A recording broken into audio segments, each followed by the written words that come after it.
স্পষ্ট ভাষায় বলে দিতে চাই, বঙ্গবন্ধু শেখ মুজিবুর রহমানকে হত্যা করা হয়েছে, মাদ্রাসার ছাত্র নেই। জিয়াউর রহমানকে শহীদ করা হয়েছে, মাদ্রাসার ছাত্র নেই। বলিয়ারটিদের হামলা করা হয়েছে, মাদ্রাসার ছাত্র নেই। খাদিজাকে কুপিয়ে রক্তাক্ত করা হয়েছে, মাদ্রাসার ছাত্র নেই।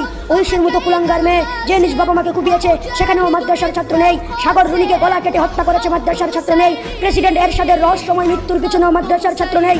শুধু তাই নয়, আরো কিছু তথ্য বলে দিতে চাই। বাংলার বাঘ, পৃথিবীর সকল মুসলমানদের হৃদয়ের স্পন্দন সাইদি সাহেবকে কারাগারে বদ্ধ করে মারার পিছনেও মাদ্রাসার ছাত্র নেই।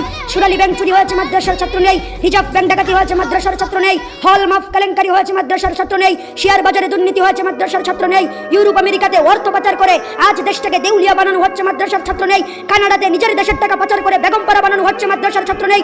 শুধু তাই নয়, টেকনাফ থেকে তেতুলিয়া, রূপসা থেকে পাথুরিয়া, সুন্দরবন থেকে বান্দরবন, সারা বাংলাদেশকে চ্যালেঞ্জ করে বলতে পারবো, স্বাধীনতার ইতিহাস থেকে আজ পর্যন্ত, পৃথিবীর শুরু থেকে আজ পর্যন্ত যে কোনো দেশে যত বড় বড় দুর্ঘটনা হয়েছে, কোনো একটা দুর্ঘটনার সাথে মাদ্রাসার ছাত্ররা কিংবা কোনো আলেম জড়িত আছে, ওই রকম প্রমাণ দ্বারা কেউ দিতে পারবে না। গুগলে দালাল আইন 1972 লেগে চার্জ দিলে আপনারা দেখতে পাবেন বঙ্গবন্ধু দালাল আইনের আওতায় সারা দেশে 74টি ট্রাইব্যুনাল করেছিলেন, যেখানে 37,441 জনের নামে মামলা করা হয়েছিল। 22 জনের ফাঁসি হয়েছে, 68 জনের যাবজ্জীবন কারাদণ্ড হয়েছে, 752 জনের বিভিন্ন মেয়াদে কারাদণ্ড দেওয়া হয়েছিল। আশ্চর্যজনক হলেও সত্যি হলো, 22 জন, 68 জন, 752 জন, এমনকি 37,441 জনের মধ্যেও ইসলামিক কোনো নেতা বা আলেম নেই।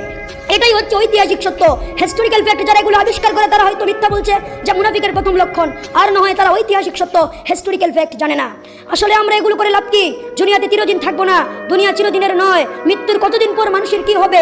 নাক পচতে শুরু করবে 3 দিন পর, নখ খসে যাবে 6 দিন পর, পেট ফেটে যাবে 10 দিন পর, চোখ গলে যাবে 17 দিন পর, হাড় থেকে মাংস খসে যাবে 60 দিন পর, হাড়গুলো পৃথক হয়ে যাবে 90 দিন পর, হাড়গুলো মাটির সাথে মিশে যাবে 60 বছর পর।